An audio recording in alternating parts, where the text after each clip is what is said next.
Hello viewer, সবাই কেমন আছেন? আশা করি সবাই ভালো আছেন। আজকে আপনাদের সাথে যে বিষয়টা নিয়ে কথা বলবো সেটা হলো কিভাবে আপনারা পে আউট অ্যাকাউন্ট সেটিং করবেন। তো অনেকেই দেখা যাচ্ছে যে আপনার রিল সেট আপ পায়নি এখনও, কিন্তু স্টার সেট আপ পাইছে, কিন্তু পে আউট অ্যাকাউন্ট সেটিং করতে বলতেছে, কিন্তু তার স্টার থেকে মোটামুটি ভালো ইনকাম আসতেছে। তো তার উচিত পে আউট অ্যাকাউন্টটা সেটিং করা, কিন্তু সে সেটিং কীভাবে করে সেটা পারতেছে না, হয়তোবা দু একটা অপশন পাচ্ছে, তারপরে এগুলো পাচ্ছে না। তো আজকে আপনাদেরকে এটাই দেখাবো যে কীভাবে পে আউট অ্যাকাউন্ট সেটিং করতে হয়। তো চলুন আজকে একজনের একটা পে আউট অ্যাকাউন্ট সেটিং করবো, সো আপনাদেরকে সেটা শেয়ার করছি। তো চলুন, প্রথমেই আপনারা যে কাজটি করবেন সেটা হলো আপনারা ড্যাশবোর্ডে চলে যাবেন, ঠিক আছে? তো ড্যাশবোর্ডে যাওয়ার পরে সেখানে দেখতে পাবেন যে মনিটাইজেশন নামে একটি অপশন আছে। তো মনিটাইজেশন অপশনে ক্লিক করে দিবেন। তো মনিটাইজেশন অপশনে ক্লিক করার পরে আপনারা দেখবেন set up pay out account নামে একটি অপশন আছে, তো সেটাতে ক্লিক করে দিবেন। তো পে আউট অ্যাকাউন্টে ক্লিক করার পর সেখানে দেখবেন চারটা অপশন আছে, তো চারটা ভালোভাবে দেখে নেবেন, তারপরে নেক্সটে ক্লিক করবেন। তো নেক্সটে ক্লিক করার পরে আপনারা কিছুক্ষণ লোডিং নেবে, তারপরে দেখবেন দুটো ইন্টারফেস শো করবে। একটা হলো বাংলাদেশ কান্ট্রি এবং বিজনেস টাইপ। তো বিজনেস টাইপ ইন্ডিভিজুয়াল দিবেন, দিয়ে সিলেক্ট করবেন, ঠিক আছে? তারপর নেক্সটে ক্লিক করবেন। তারপরে আপনারা দেখবেন ফার্স্ট নেম এবং লাস্ট নেম শো করছে। তো ফার্স্ট নেম এবং লাস্ট নেম শো করার পরে ওর উর্দুটাকে লিখবেন সুন্দর করে। তারপর ডেট অফ বার্থ লিখবেন।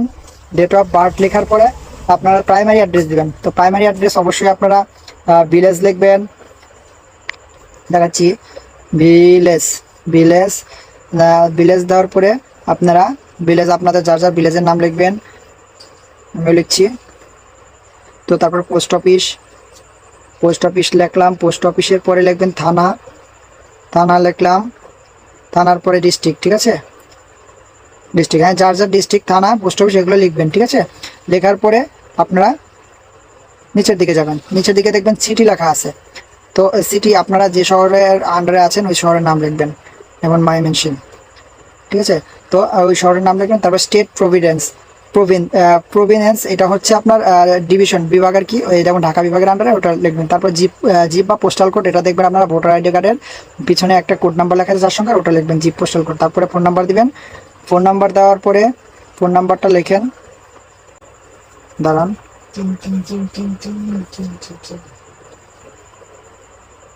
তো অবশ্যই ফোন নাম্বারটা তুলে দিলাম।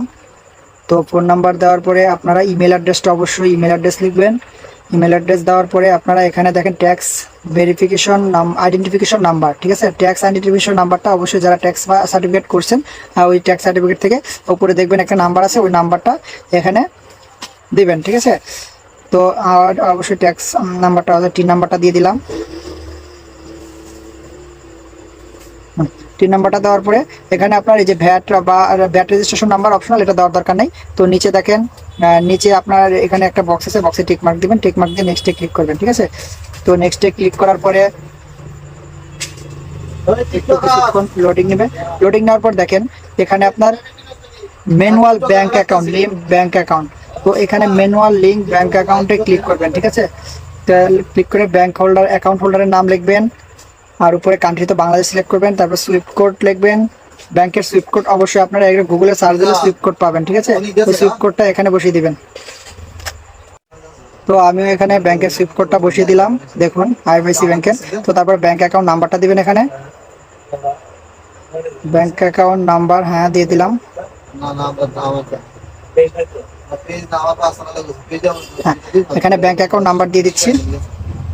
অ্যাকাউন্ট নাম্বার দেখুন, লিঙ্ক পে আউট মেথড, এটাতে ক্লিক করে দিবেন, ঠিক আছে? লিঙ্ক পে আউট মেথডে ক্লিক করে দিবেন। তারপরে কিছুক্ষণ, তারপরে দেখেন এই যে এরকম একটি ইন্টারফেস শো করবে, এরকম একটি ইন্টারফেস শো করবে। এরপরে আপনি ট্যাক্স ইনফোতে ক্লিক করবেন। ট্যাক্স ইনফোতে ক্লিক করে কন্টিনিউ অ্যাজ, আপনার নাম যেটা লগ ইন করা আছে ওটাকে লগ ইন করে নেবেন। হ্যাঁ, কন্টিনিউ দিয়ে দিবেন, বা 2-3 বার কন্টিনিউ দেওয়ার পরে দেখবেন এরকম একটা ইন্টারফেস শো করবে। তো এখানে আপনারা অবশ্যই নো দুটাতেই নো ক্লিক করে দিবেন। তো দেখেন আমি কিন্তু এখানে আমি যেভাবে দিচ্ছি ঠিক সেভাবেই কিন্তু দিতে হবে, ঠিক আছে? আমি যেগুলোতে মার্ক করে দিচ্ছি ওগুলোতেই মার্ক করবেন। দুটাতে মার্ক করে দিলাম। মার্ক করে দেওয়ার পরে আপনার নেক্সটে ক্লিক করে দিবেন, এখানে আর কোনো কাজ নেই। তারপরে আপনি এখানে দেখবেন কান্ট্রি সিটিজেনশিপ, ঠিক আছে? কান্ট্রি সিটিজেনশিপ এখানে ক্লিক করবেন। এখানে আপনারা বাংলাদেশ দিবেন, আপনি যে দেশের ইয়েতে থাকেন ওই দেশের দিবেন বাংলাদেশ। আমি এখানে বাংলাদেশ দিব। তো এখানে আপনার আর কোনো কাজ নেই, এখানে আপনি নেক্সটে ক্লিক করে দিবেন। আর এখানে যে I have known US tin, মানে আমি ইউএস সিটিজেন না হওয়ার কারণে আমার কোনো ইউএস টিন নাই, তাই আমি এখানে ইউএস টিক মার্ক দিয়ে দিলাম। নেক্সটে ক্লিক করার পরে দেখবেন এখানে শুধুমাত্র এই যে অ্যাড্রেস লাইন 1, এখানে আপনার অ্যাড্রেস লিখবেন, ঠিক আছে। এই অ্যাড্রেস লাইন 1, এখানে অ্যাড্রেস লাইন 1-এ আপনি ক্লিক করবেন, আপনি অ্যাড্রেস লিখবেন, ঠিক আছে।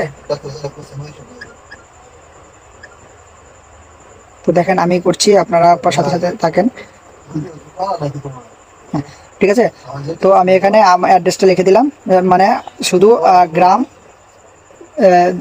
তারপরে থানা, এনএসএ, ডিস্ট্রিক্ট, এই তিনটা লিখলেই এনাফ, ঠিক আছে। তারপরে যে অ্যাড্রেস লাইন 2 অপশনাল দেওয়ার দরকার নেই। তারপর আপনি নেক্সটে ক্লিক করে দেবেন, নেক্সটে ক্লিক করবেন, আবার নেক্সটে ক্লিক করবেন। তারপরে এখানে দেখেন তিনটা ওই ঘর শো করবে, প্রথমটাতে ক্লিক করবেন।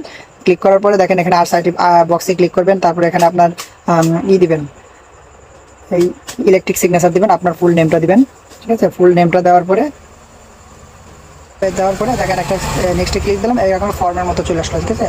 এই ফর্মটাতে সাবমিট করে দেবেন, বা সব কিছু দেখে যে ঠিক আছে কিনা, তারপরে এখানে সাবমিট করে দেবেন। সাবমিট করে দেওয়ার পরে দেখবেন আপনার সামনে এইরকম একটা ইন্টারফেস শো করবে, তারপরে দেখবেন আপনার কাজ কমপ্লিট হয়ে গেছে, ঠিক আছে। তো আপনারা সবাই এভাবে এই কাজটি করতে পারবেন। তো আশা করি আপনারা সবাই বুঝতে পারছেন, এবং ভবিষ্যতে পে আউট অ্যাকাউন্ট সেটিং করতে গেলে হয়তো বা অন্য কারো হেল্প নেওয়ার দরকার নেই, আপনারা এই ভিডিওটি দেখেই আপনারা নিজে পে আউট অ্যাকাউন্ট সেটিং করতে পারবেন। তো সবাইকে অসংখ্য ধন্যবাদ ভিডিওটি দেখার জন্য। ভিডিওটি ভালো লাগলে অবশ্যই লাইক কমেন্ট শেয়ার করবেন। ধন্যবাদ সবাই।